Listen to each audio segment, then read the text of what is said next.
So you have all these world leaders from the non-Western world meeting in China for the Shanghai Cooperation Organization Summit. Now, most of the world these days seems concerned about the Western-centric economic system coming to an end. That is unsustainable debt, excessive financialization, you can add the weaponization of economic dependence. Anyways, we seem to be watching the not so slow collapse of the Western-centric international economic system, while something else is being constructed. It's not quite clear yet what this is, but I did want to know what you make of all of this and how significant is it? Well, I admit that I come to this from a Western perspective. I should make it clear, I'm an American citizen. I've been born and did my work and live here in the United States. I'm speaking to you from New York City. So I come at the answer to your question from the standpoint not just of the West, but literally of the center of the currently declining Western empire. So to me, it is very dramatic. It is very fast. It's unraveling in what seems to me a short amount of time. I understand human history to have seen many the Greek, the Roman, the Ottoman, you name it, in all parts of the world.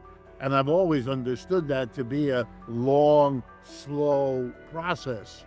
So I do somewhere understand that it is long and slow.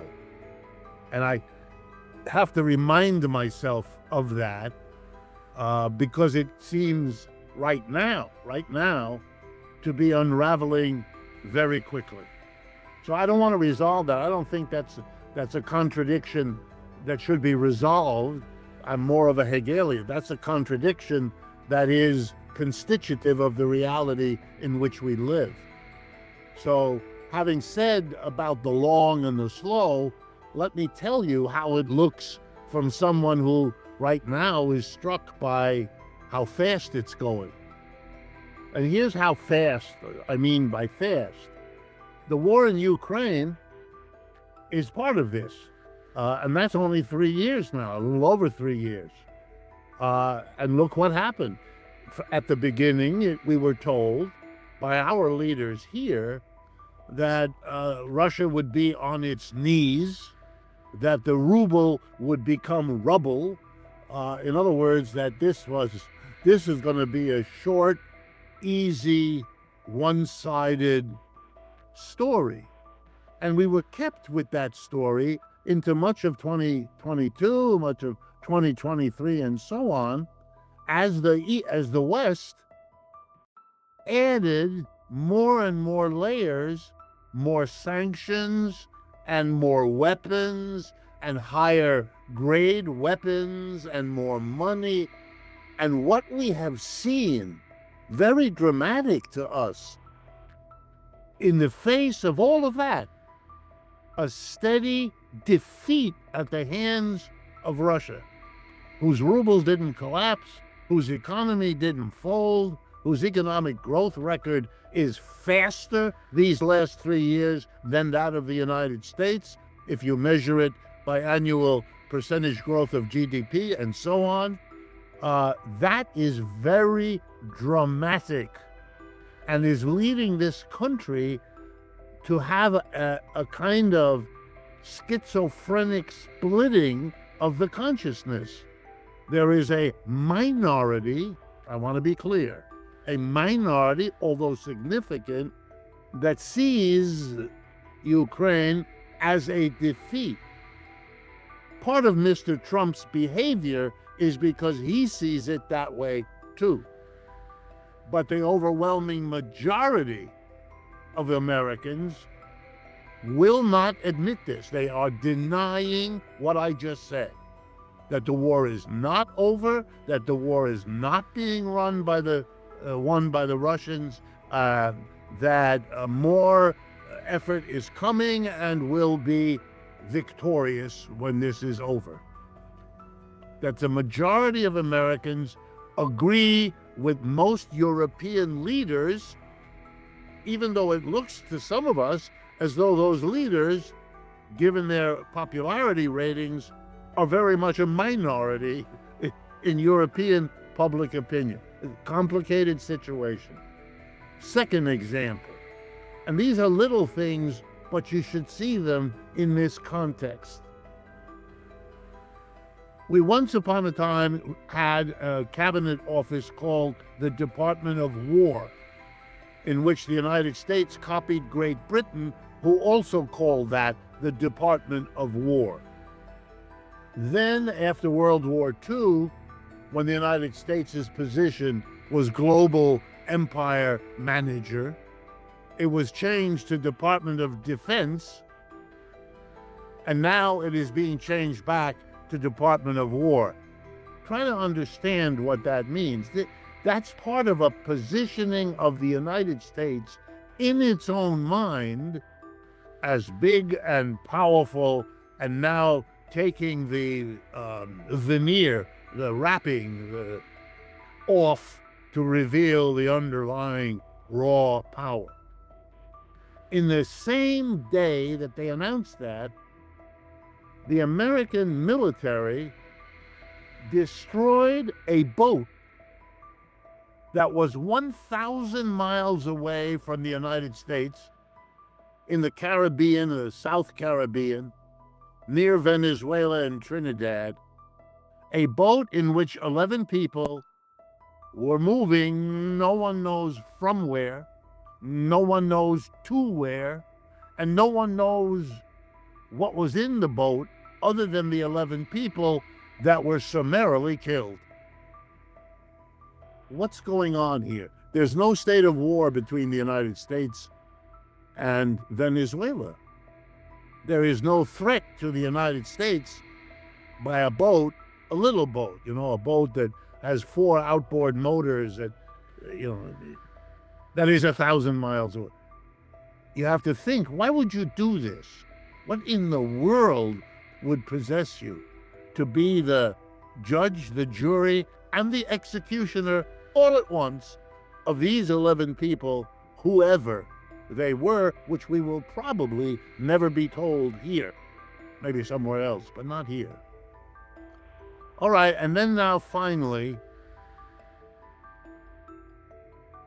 punishing Mr. Modi and the Indians by an increase in the tariff, which was already heavy on them, because they would not stop buying oil from Russia. This is a secondary tariff.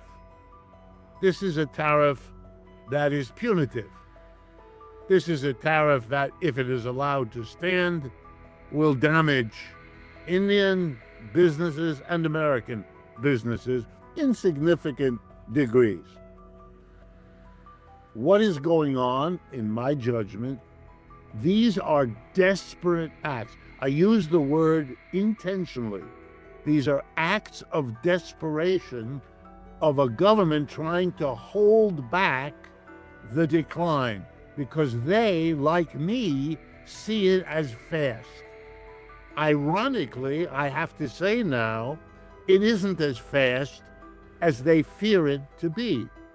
It's partly the political stance of the United States to justify the extremity of the tariff war against the world, of the sanctions against much of the world.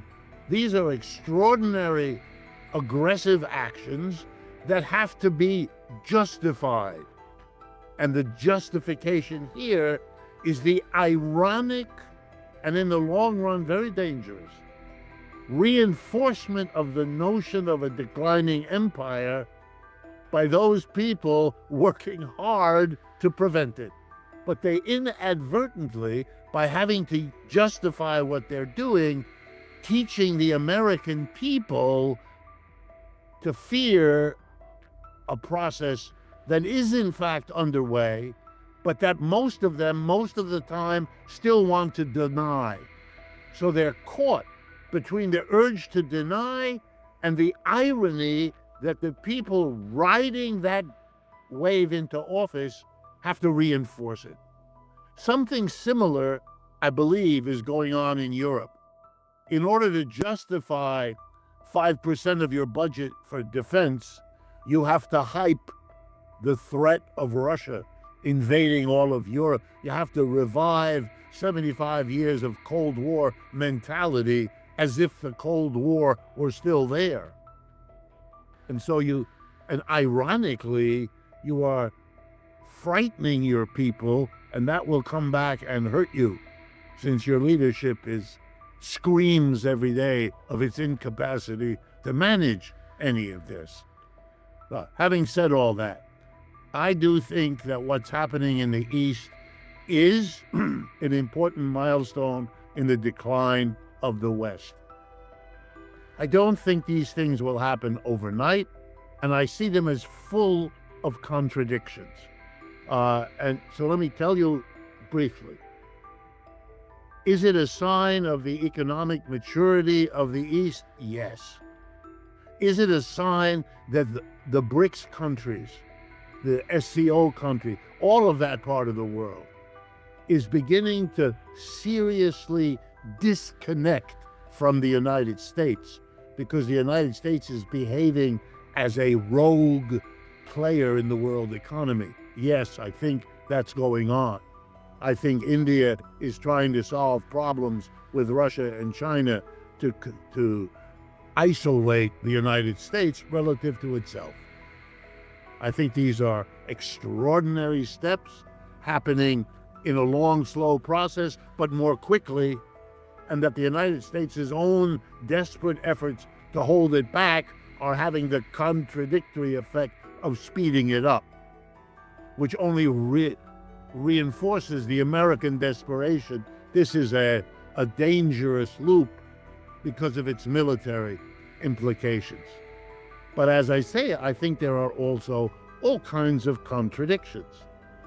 For example, the US dollar as the world currency is definitely part of the US domination of the US empire, the way the British pound was for the British Empire before. Yes, all that's true. And so the rise of the BRICS, the rise of China, challenges some of the privileges that the dollar gave to the Western Empire.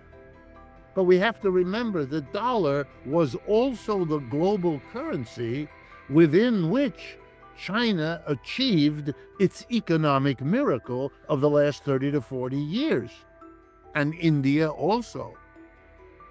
So it's not as though the dollar was some obstacle. You'd see much more anti-dollar activity because they're capable of it, but why would they? Having a universal currency is not a bad thing for the country that wants to be the universal provider of manufacturing in the world. That's a convenience. It's a little bit like the relationship between Chinese manufacturing and the major retail giants of the Western world: Amazon, Walmart, Target. Those are mass distributors of the mass production of Chinese manufacturing. They need each other. Without China, Walmart wouldn't be the #1 retailer in the world, and vice versa. So I think inside China, you will see, and there are already signs of people in no great rush to undo the dollar. The dollar is very convenient. And they are aware, which I as an economist would tell you, that most capitalists would rather a situation that has costs than the uncertainty of what would happen if the dollar weren't the global currency. China has capital controls. The Chinese yuan cannot, at least not yet, play that role. No one else can either. So beyond a certain point of looking into it, if you really begin to move in that direction, you would have an uncertainty about global payments, global exchange, currency, that many capitalists do not want to see, do not want to have to navigate, do not want to have to insure against the consequences of. It's a more complicated process than you might imagine. Yes, one empire is dying and then something else is emerging, but that's a slow process because the one dying is desperate to stop it, and the ones who are inheriting the new mantle are very understandably cautious and nervous about how this is working and need to manage it and feel that need very intensely. And I haven't even said a word about the military dimension of all of this. And you should be aware that that too is a danger lurking in the background. If you provoke the West, particularly the United States, if you deprive it of its economic hegemony, and you deprive it therefore of its political hegemony, it may decide to rely on what's left, which is the military hegemony. And that's, with a world of nuclear weapons, very scary. And I would have to remind everyone that the budget just passed here in the United States contracts everything that the government is doing relative to the Defense, now War Department, and to an altogether new entity, which is a new internal army called ICE, whose current orders give it something on the order of $170 billion over the next 5 years to multiply it by several in size. Yes, they are currently ordered to deport undocumented immigrants. But I would urge everyone to remember a very deep historical lesson. The army that is organized and does horrible things abroad, sooner or later comes home and does those things at home. This new army can deport anybody. Doesn't have to just be, they can't yet legally, but who knows where this will go. But it tells you a society that is taking its money and betting on the military, even at the price of dismantling or accepting the dismantling of its economic and political hegemony. I think you're definitely right, especially on the dollar. This is that the United States, well, as Trump suggested, it would be like losing a world war if they would lose this privilege. But you also see on the Chinese side, for example, that they see benefits of using it, so they're not in that big rush to dismantle it. But that being said, they are experimenting, of course, with alternatives, so they're not left in a very weak spot if something does go wrong. But it appears that a bit of a perfect storm is brewing up, though, because, well, 500 years ago, this is when the European maritime powers began to connect the world by sea, setting up trade post empires.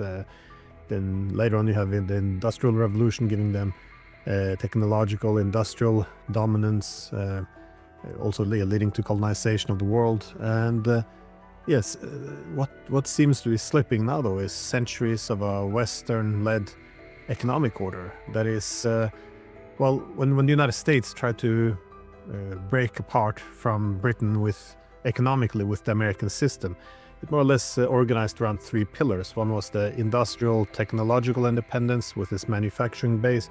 The second was some transportation corridors with roads, ports, and the third was the finance with a national bank. And this kind of 3 pillars has also been the source of dominance, it seems, especially after World War II now.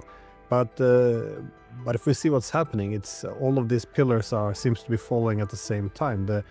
the industrial might is gone. The technological dominance also being swept away by China at a rapid speed. You see the controlling the main transportation hubs around the world also falling apart with the Belt and Road Initiative and other physical connectivity projects. And the last is, of course, the financial system, in which we see now alternatives to SWIFT, new development banks, experiments with other currencies. So all you kind of need is some institutional arrangement to bring all of this together and bring all the major players together. And even 2 weeks ago or 3 weeks ago, who would have thought these pictures of Xi, Putin, and Modi having a laugh together? And today Trump tweeted out, where is it here? Yeah. Looks like we've lost India and Russia to deepest, darkest China. May they have a long and prosperous future together. I'm not sure what to make of this, but again, it does seem like the mindset is still either you follow the American model or, come here and pay tribute. Otherwise, you are, as he earlier said, conspiring against America. That's the word he used for what they were doing in China. They were conspiring against America because they're trying to break free. So isn't this I know it will probably happen very slow, and I agree, but all of these things happen at once. It is quite significant, though. Yes, I mean, again, remembering that you and I are sitting in the declining end of the spectrum, it is very fast. I mean, I think of European culture. Like you go back to when they started sailing their ships around the world and constructing their colonial empires. But I also go back to around that time, although I think more in terms of the Renaissance and the Reformation and the whole development of Europe as it luxuriated in its image of itself as the center of the world. The cultural center, the political center, the military. It had several centuries of some tremendous self-celebration, which carried it across many of its contradictions, like they slaughtered each other on a scale that the rest of the world probably has never seen, culminating in the 2 world wars, etc., etc. But it is spectacular that all of this, which we took for granted over 500 years or whatever the numbers are, should be falling apart. But it is, and it isn't. Let me give you, again, the contradiction. As we look at our president here in the United States, we noticed at his inauguration, he had lined up on the platform behind him not the greatest thinkers, not the greatest athletes, not the greatest poets or actors and actresses. He lined up the billionaires, the Musks and Zuckerberg and all of those people. And the other night, I think last night or the night before, they had a major dinner in the White House, and we were all shown pictures of this major dinner where all the high-tech leaders came in from California and sat around in the White House with the president. The only one excluded, Elon Musk, because he's misbehaved, and so Mr. Trump has to throw him aside. It's also a message to the other people around the table. If you behave, you will be at this table. And if you don't behave, you won't.